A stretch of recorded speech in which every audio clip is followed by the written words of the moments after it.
आइए जानते हैं आज की कुछ प्रमुख अंतर्राष्ट्रीय खबरों को, लेकिन इससे पहले एक नजर आज के हेडलाइंस पर। भाजपा ने 2 चरणों की 94 सीटों पर तय किया नाम, 1 दर्जन विधायकों के टिकट काटे गए। बंगाल रेल हादसे में 7 लोगों की मौत, 45 से अधिक घायल, आज घटनास्थल पर जाएंगे रेल मंत्री। अपना दल के विधायक अमर सिंह ने दिया इस्तीफा, बीजेपी को लगातार झटके पर झटके। महाराष्ट्र और दिल्ली में डराने लगी कोरोना की रफ्तार, देश में 236 दिनों बाद आए सबसे अधिक मामले। मुख्यमंत्रियों के साथ बैठक में बोले पीएम नरेंद्र मोदी, ओमिक्रॉन के बाद दूसरे कोविड वेरिएंट के लिए भी रहे तैयार। यूपी में पहले चरण के लिए आज से शुरू होगा नामांकन का सिलसिला, इन सीटों पर रहेगी खास नजर। चीन की महिला जासूस ब्रिटिश संसद में सक्रिय, खुफिया संगठन MI5 ने दी ये जानकारी। बोरिस जॉनसन ने लॉकडाउन में की थी पार्टी, अब लटक रही इस्तीफे की तलवार।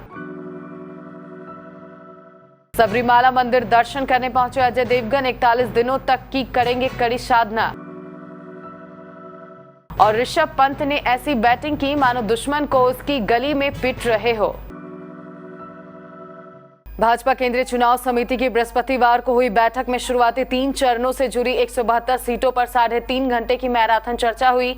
बैठक में पहले 2 चरणों की 113 सीटों में से 94 पर प्रत्याशी तय कर लिए गए, 1 दर्जन विधायकों के टिकट काटे गए हैं, बाकी 19 पर पार्टी अध्यक्ष JP नड्डा प्रत्याशी तय करेंगे। बैठक में कोरोना संक्रमित होने के कारण नड्डा, केंद्रीय मंत्री राजनाथ सिंह, नितिन गडकरी वर्चुअली शामिल हुए। गृह मंत्री अमित शाह, CEC के सदस्य और सीएम योगी आदित्यनाथ, प्रदेश अध्यक्ष स्वतंत्र देव सिंह, डिप्टी सीएम केशव प्रसाद मौर्य मौजूद रहे।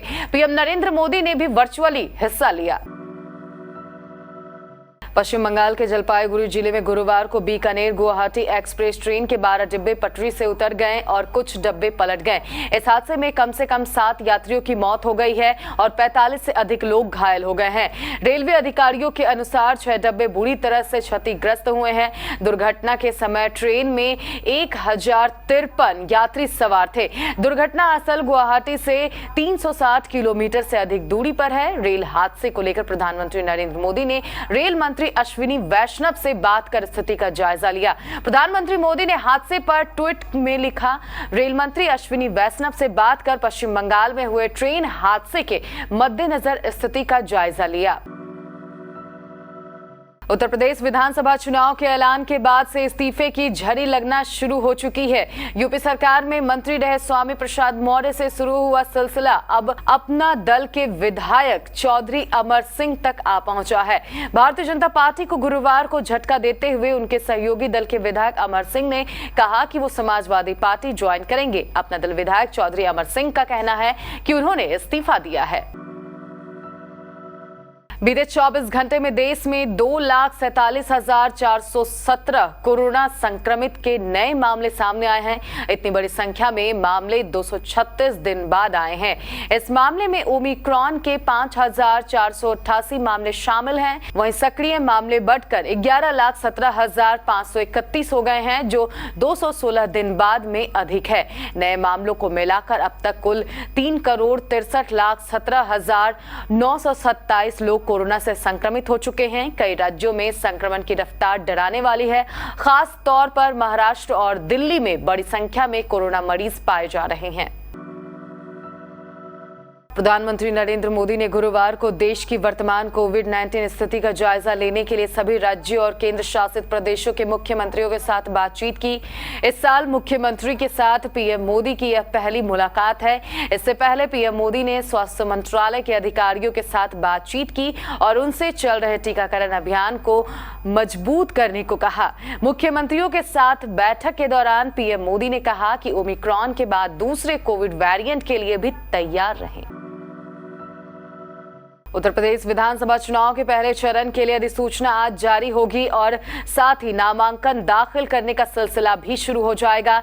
इस चरण में प्रदेश के 11 जिले शामिल हैं। मेरठ, मुजफ्फरनगर, बागपत, हापुड़, गौतम बुद्ध नगर, गाजियाबाद, बुलंदशहर, मथुरा, आगरा और अलीगढ़ की कुल 58 सीटों के लिए मतदान होगा। नामांकन दाखिल करने की आखिरी तारीख 21 जनवरी है। नामांकन पत्रों की जांच 24 जनवरी को होगी, जबकि नाम 27 जनवरी फरवरी तक वापस लिए जा सकेंगे। मतदान 10 फरवरी को होगा और वोटों की गिनती 10 मार्च को होगी। पहले चरण में पश्चिम उत्तर प्रदेश में विभिन्न पार्टियों के उम्मीदवारों के बीच जोर आजमाइश होगी। इसमें कैराना, मुजफ्फरनगर, सरधना, मेरठ और नोएडा की सीटों पर खास नजर होगी। ब्रिटेन के खुफिया संगठन MI5 ने सांसदों को यह चेतावनी देकर सनसनी फैला दी है कि संसद में चीन की महिला एजेंट सक्रिय है। गुरुवार को यह मामला सत्तारूढ़ कंजर्वेटिव पार्टी के वरिष्ठ सांसद इयान डंकन स्मिथ ने उठाया।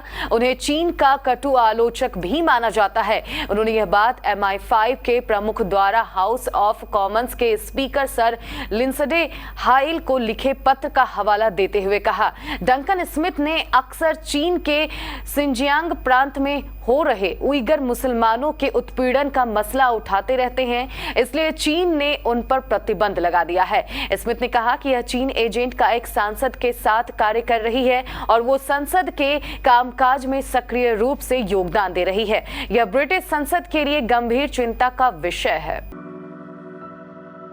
ब्रिटेन के प्रधानमंत्री बोरिस जॉनसन की मुसीबतें कम होने का नाम नहीं ले रही है। मामला इतना गंभीर है कि अब उन्हीं की पार्टी के सांसद उनका इस्तीफा मांगने लगे हैं, क्योंकि मामला संवेदनहीनता की पराकाष्ठा से जुड़ा हुआ बताया जा रहा है।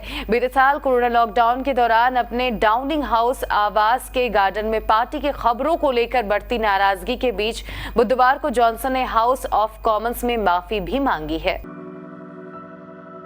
बॉलीवुड अभिनेता अजय देवगन इन दिनों भक्ति में लीन हैं। कुछ दिनों पहले ही अभिनेता केरल के साबरीमाला मंदिर पहुंचे थे।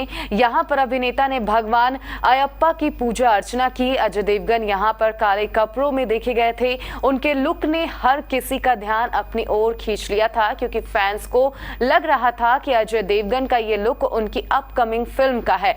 लेकिन अब कुछ तस्वीरें सामने आई है जिसमें साफ हो गया है कि ऐसा कुछ नहीं है। अजय देवगन इस मंदिर में काले कपड़ों में एक कठिन साधना की वजह से पहुंचे थे और ये साधना एक दिन की नहीं बल्कि पूरे 41 दिनों की है, जिसमें अभिनेता हर सख्त नियम का पालन करेंगे। केपटाउन टेस्ट में जीत के लिए 212 रन के टारगेट का पीछा करते हुए साउथ अफ्रीका ने तीसरे दिन स्टंप्स तक अपनी दूसरी पारी में 2 विकेट खोकर 101 रन बना लिए हैं। कीगन पीटरसन 48 रन बनाकर नाबाद पर है। दिग्गज कमेंटेटर सुनील दोशी ने अपने पॉडकास्ट में कहा कि मैच में साउथ अफ्रीका का पलड़ा भारी है। चौथे दिन भारत को जल्दी 2-3 विकेट निकालने होंगे, तभी बात बनेगी। दोशी ने भारतीय विकेटकीपर बल्लेबाज ऋषभ पंत की भी जमकर तारीफ की।